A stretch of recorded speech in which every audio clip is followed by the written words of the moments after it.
Perdana Menteri Israel Benyamin Netanyahu bersumpah akan tetap membalas darah para sandera. Tak sebatas itu, dalam pernyataannya Netanyahu juga memastikan bahwa Hamas akan membayar harga penuh atas pelanggaran. Mengutip Tribun News pada 21 Februari, hal itu diumumkan oleh Netanyahu dalam unggahannya di X pada 21 Februari 2025. Sumpah Netanyahu itu dilontarkannya setelah Hamas mengembalikan jenazah 4 sandera Israel. Dalam pernyataannya, Netanyahu menyebut bahwa Hamas adalah monster yang kejam dan tidak mengenal batas.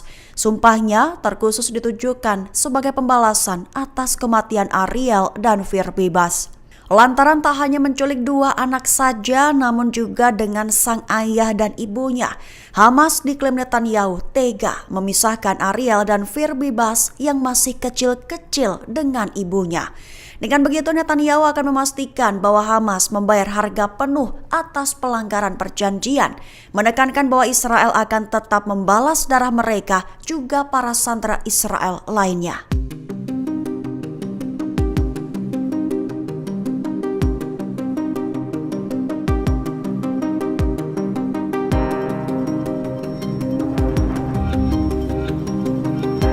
Para pemimpin negara Arab mengagendakan pertemuan darurat pada Jumat 21 Februari 2025.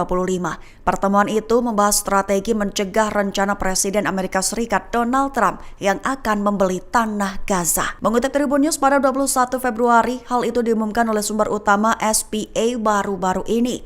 Lebih tepatnya, sumber utama melaporkan bahwa mengenai aksi bersama Arab dan keputusan yang dikeluarkan akan menjadi agenda pertemuan puncak darurat Arab mendatang yang akan diselenggarakan di Republik Arab Mesir. Adapun pertemuan darurat itu digelar di Riyadh, Arab Saudi pada Jumat 21 Februari 2025. Dilaporkan bahwa pertemuan itu tidak resmi dan diadakan dalam kerangka hubungan persaudaraan yang mempertemukan para pemimpin Arab. Menurut sumber yang dekat dengan Saudi, putra mahkota Mohammed bin Salman telah mengundang sejumlah pemimpin negara-negara Teluk Arab, Mesir, dan Yordania untuk ikut berdiskusi terkait Gaza. Hal itu turut dikonfirmasi langsung oleh kantor berita resmi Saudi yang menyatakan bahwa Mesir dan Yordania berpartisipasi dalam pertemuan puncak Riyadh bersama dengan 6 negara anggota Dewan Kerjasama Teluk.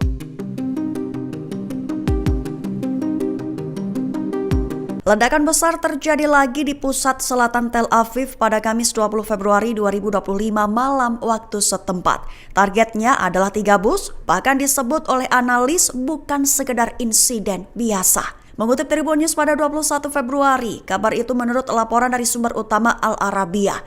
Lebih tepatnya, polisi Israel melaporkan terjadinya serangkaian ledakan yang mengguncang kota Bat Yam. 3 bom meledak di dalam bus, sementara 2 alat peledak lainnya diklaim berhasil dijinakkan. Menurut pernyataan resmi dari wali kota Bat Yam, Zvika Brod, tidak ada korban luka dalam insiden tersebut.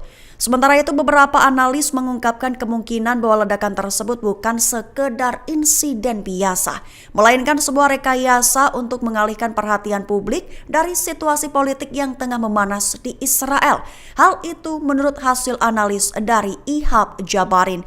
Ia khususnya menyoroti kecepatan Israel dalam menyimpulkan bahwa insiden itu bersifat nasionalistis. Itu disebut mencurigakan, mengingat waktu kejadian terjadi ketika pemerintah Israel berada dalam tekanan akibat kebijakan perangnya di Gaza dan tepi barat. Dengan begitu, Jabarin berspekulasi bahwa Israel dapat memanfaatkan insiden itu untuk memperkuat narasi keamanan nasional serta meningkatkan agresinya di tepi barat dan Gaza. Bom berhuruf Arab guncang selatan Tel Aviv pada 20 Februari 2025 malam waktu setempat. Sebagai respons, 3 batalion IDF dilaporkan telah dikerahkan untuk memperkuat pasukan di tepi barat. Mengutip Tribun News pada 21 Februari, hal itu diumumkan oleh Komandan Polisi Distrik Tel Aviv, Chaim Sarkov, dan juga Radio Tentara Israel pada 21 Februari 2025.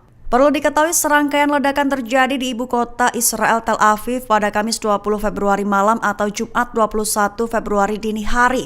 Ledakan itu dilaporkan berasal dari bom yang dipasang di sejumlah bus umum yang terparkir di depot terpisah di Bat Yam dan Holon, Tel Aviv Selatan. Diketahui polisi menyatakan bahwa bom itu beratnya 5 kg dan bertuliskan huruf Arab. Sarkov lantas mengatakan bahwa alat peledak itu ditemukan bersama alat pengatur waktu, mengklaim bahwa alat itu tampak nampaknya berasal dari tepi barat. Menurut berita terkini, militer IDF, kepolisian hingga badan intelijen seperti Mossad, Shabak, dan Shin Bet dilaporkan sudah bergerak memburu tersangka. Kemudian sebagai respons, pengerahan 3 batalion IDF ke tepi barat dilakukan. Dengan dalih insiden pengeboman bus di Tel Aviv, IDF akan menambah catatan operasi tembok besi di tepi barat. Dengan begitu, amukan IDF dikhawatirkan akan membuat tepi barat menghadapi krisis baru dan eskalasi berbahaya yang belum pernah terjadi sebelumnya.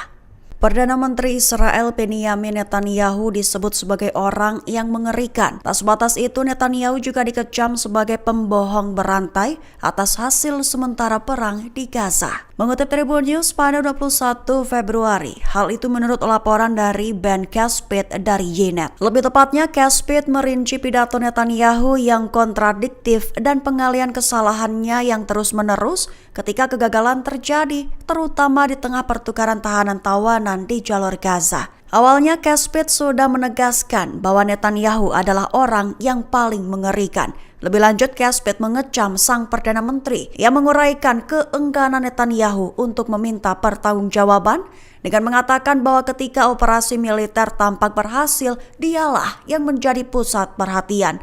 Mulai membual tentang kekalahan Hamas, tentang mundurnya Hizbollah, dan laporan tentang penargetan para pemimpin militan senior. Namun ketika kemunduran terjadi, dia dengan cepat mengalihkan kesalahan, menjadikan pejabat militer dan intelijen sebagai kambing hitam.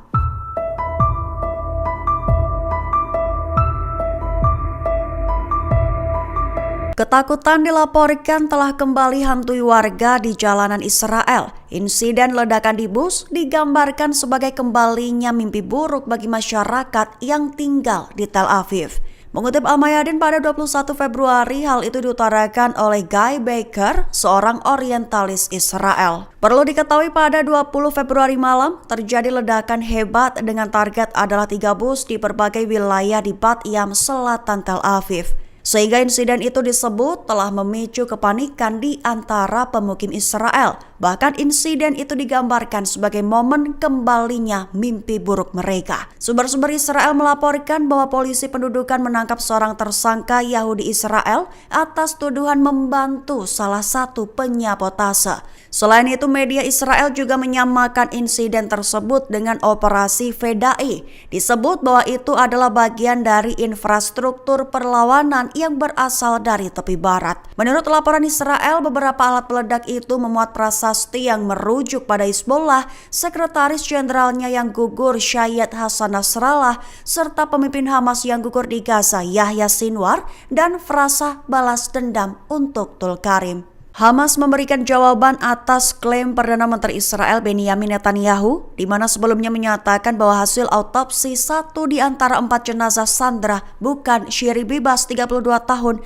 melainkan milik wanita Palestina. Mengutip Tribun News pada 21 Februari, dengan begitu Hamas menyatakan akan menyelidiki terkait klaim tersebut. Dalam pernyataannya pada Jumat 21 Februari, Hamas menegaskan akan memeriksa tuduhan Israel itu dengan sangat serius dan mengumumkan hasilnya dengan sangat jelas.